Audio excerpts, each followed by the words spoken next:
तन श्रमशील होना चाहिए। तन श्रमशील होगा तो बुद्धि विवेकवती होगी और जैसे सेवा भावी भी होना चाहिए।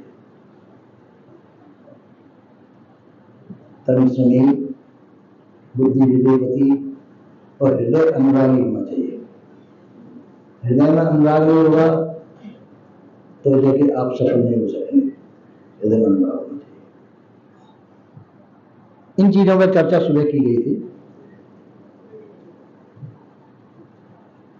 अब सामने आता है विषय कि संसार त्रिगुणात्मक है, सतोगुण रजोगुण तमोगुण युक्त है और हर एक व्यक्ति की बुद्धि भी त्रिगुणात्मक है और तीनों गुणों में उसमें बर्ताव होता है। कभी सतोगुण होता है, कभी रजोगुण होता है, कभी तमोगुण होता है। ये एक आवेग की तरह से, आंधी की तरह से आते हैं। कभी तमोगुण आएगा तो आंधी की तरह से आएगा, हम आग बबूले यानी एक आवेश की तरह से आएगा और आवेश में व्यक्ति पागल तक हो जाता है। काम क्रोध मोह भय भी आवेश की तरह से आते हैं, व्यक्ति को पागल बना देता है। एक जगह पर गांधी की बात है, एक व्यक्ति था, मैं छोटा ही था सुन, तो वो उसकी तनख्वाह नहीं होती थी। उसने 100 रुपये की बहुत बड़ी कीमत होती थी, 100 रुपये उसको मिले और बच्चे ने उसके हाथ में छीने बाप के हाथ से मोड़ दे दिया। उसको इतना क्रोध आया कि बच्चे को उठाकर पछाड़ दिया उसने। उस वेद को रोक नहीं पाया और बच्चा मर गया। फिर बहुत बुरी तरह से हुआ। हम भी देखने के लिए गए, छोटे छोटे थे। तो ये इतना बड़ा क्रोध है, उस क्रोध के आवेश को वो न रोक पाया। अपने इकल्ला बच्चा था, इकल्ले बच्चे को सम्मान किया। फिर रोने से क्या होता है? तो इसी प्रकार से अपन को ध्यान रखना चाहिए। कभी कामों में आ जाएगा, कभी क्रोधान में आ जाएगा।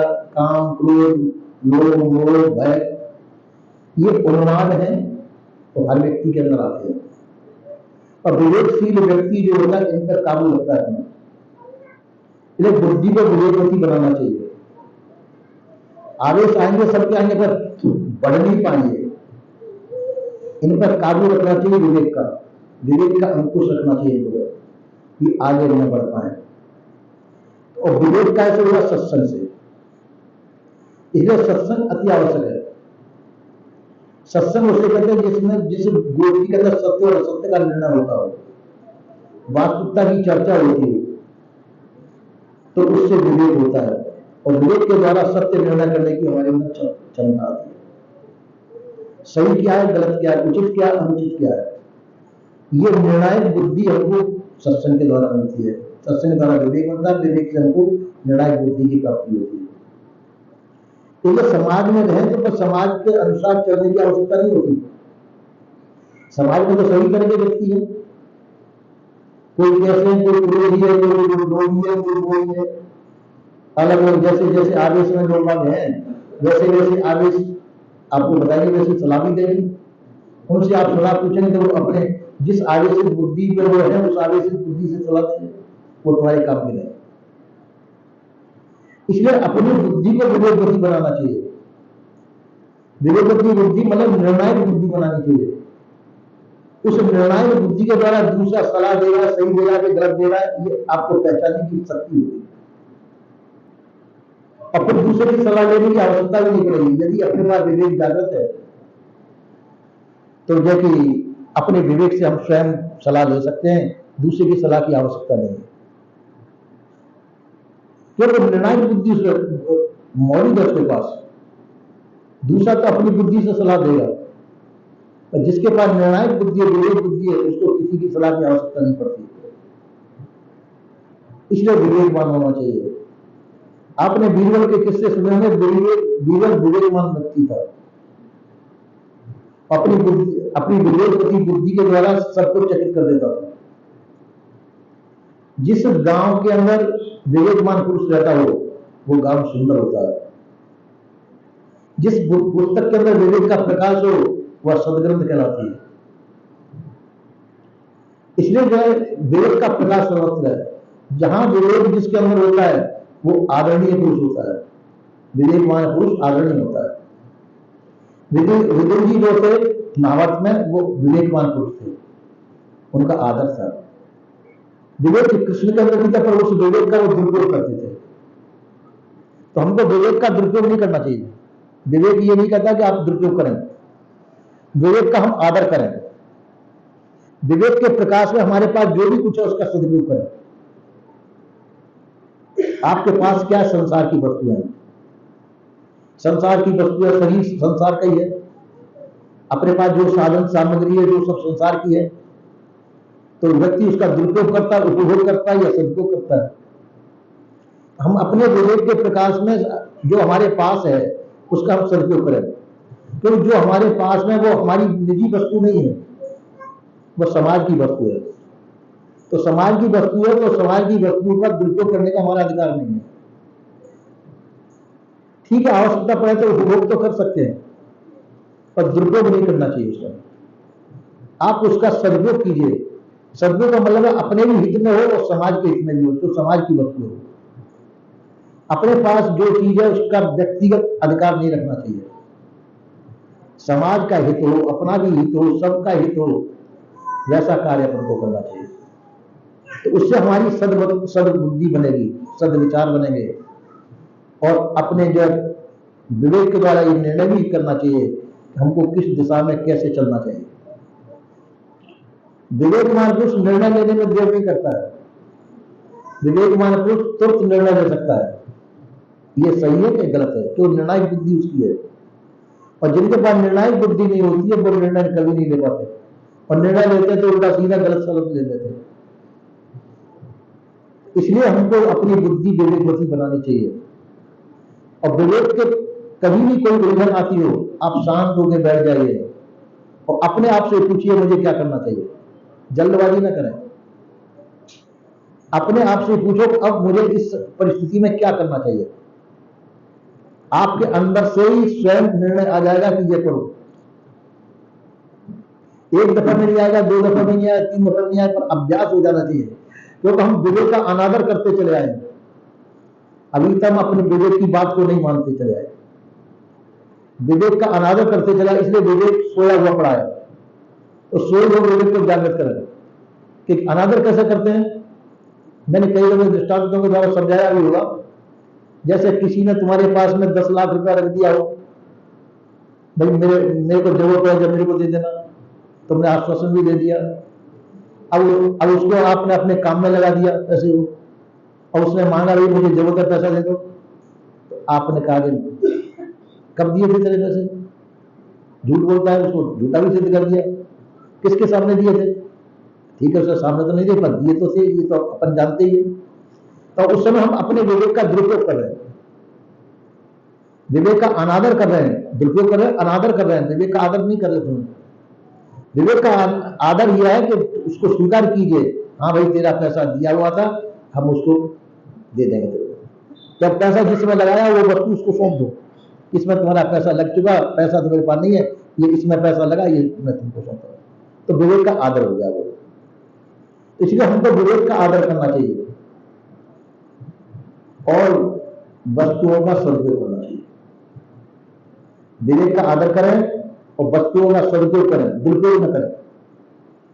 तो ऐसा करने से हमारी बुद्धि विवेकवती होगी और हम सही निर्णय तक पहुंचेंगे। सब काम हम सही दिशा में करेंगे। हमको कोई भूल भटका नहीं सकता है, कभी कोई धोखा नहीं दे सकता, क्योंकि आपकी बुद्धि विवेकवती है, जागृत है। आपको उस समय किसी से निर्णय लेने की भी आवश्यकता नहीं है, क्योंकि आपकी बुद्धि विवेकवती है। वो विवेक ही गुरु है जो तुम्हारे अंदर विराज, सबके अंदर विराजमान है। पर जब हम उस विवेक गुरु का आदर नहीं करते, इसलिए विवेक गुरु सो जाता है।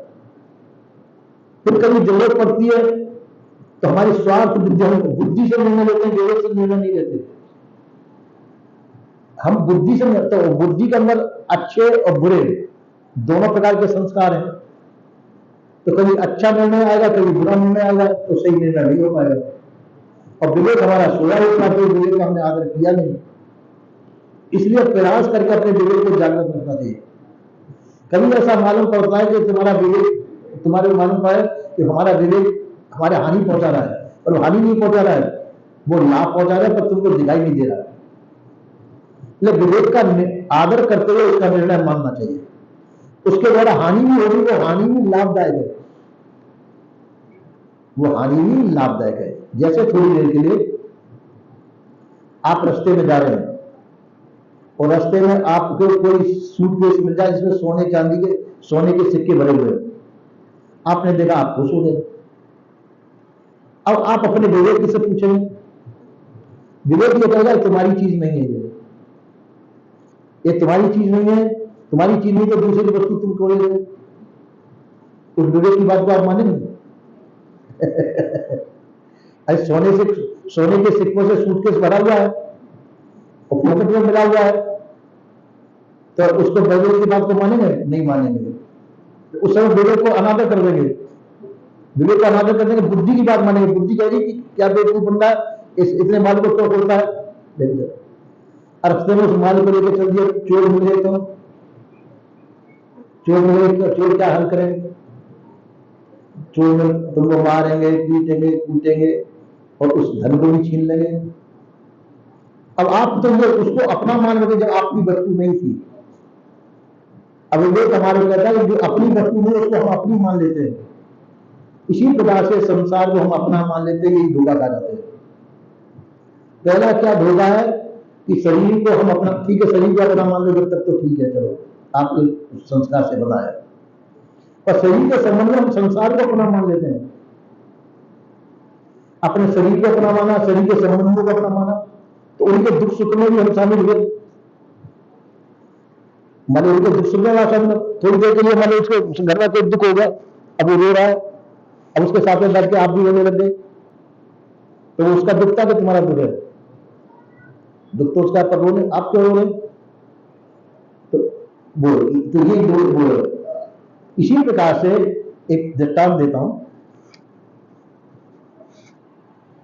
एक व्यक्ति था, डाकिया था, पोस्टमैन, तो उसके घर से पत्र आया कि तुम्हारी औरत रावण हो गई। अब वो रोने लग गया, मेरी औरत रावण हो गई। सब और मित्र आए उसके बाद बोली रोने लग गए। अब फिर बाद में जब रो रहा लिए, शांति को पूछा, भाई तू क्यों रो रहा है? कि मेरी औरत रावण हो गई। बेवकूफ, तेरी औरत रावण हो नहीं सकती, तू जिंदा बैठा तेरी औरत रावण के लग रही। मेरे जिंदे जिंदे में मेरी बहन रावण हो गई, मेरी माँ रावण हो गई। तो कहा कि जो सब हो सकता है, तो तेरी औरत रावण वही व्यक्ति बनेगा जब। इसी प्रकार से उसके अंदर विवेक नहीं था। तो इसी प्रकार से हम भी सोचते हैं, हम दूसरे विवेक से काम लेते हैं, अपने पास विवेक नहीं है, और दूसरे के पास भी विवेक नहीं है। दूसरा भी अपनी बुद्धि से काम ले रहा है, और बुद्धि जो है मिश्रित है, दूषित है बुद्धि। तो दूषित बुद्धि का निर्णय नहीं मानना चाहिए, चाहे अपना हो चाहे दूसरे का हो। इसी प्रकार से हमको चाहिए अपनी बुद्धि को विवेकवती बनाने की कोशिश करनी चाहिए। कभी इसी प्रकार से हमारी दूषित बुद्धि के द्वारा गलत निर्णय आता हो, उसको नहीं मानना चाहिए, सही निर्णय बनाना। उसके लिए हमको घोर इसीलिए ज्ञान की आवश्यकता है, इसीलिए अपने आप को निष्पक्ष बनाने की आवश्यकता है। हमारी बुद्धि निर्णायक बने और निर्णय द्वारा हमको सही मार्गदर्शन करे, ऐसा हमको प्रयास करना चाहिए। तो इसी प्रकार से ये विवेक का आदर है। तो विवेक का आदर करें और प्राप्त का सदुपयोग करें। विवेक का आदर करें और विवेक के प्रकाश में जो आपको प्राप्त है उसका सदुपयोग करें। प्राप्त क्या है? आपका शरीर भी आपको प्राप्त है, और शरीर का साधन सामग्री भी आपको प्राप्त है। जो चीज सब आपको प्राप्त है अपनी व्यक्तिगत न समझें, वो सामाजिक वस्तु है। सामाजिक वस्तु का अपने विवेक के द्वारा निर्णायक तरह से उसका सदुपयोग कर दें। सदुपयोग करने का आपका अधिकार है, दुरुपयोग करने का अधिकार नहीं है। ऐसा सर्वभूषण कहते हैं। बोलिए।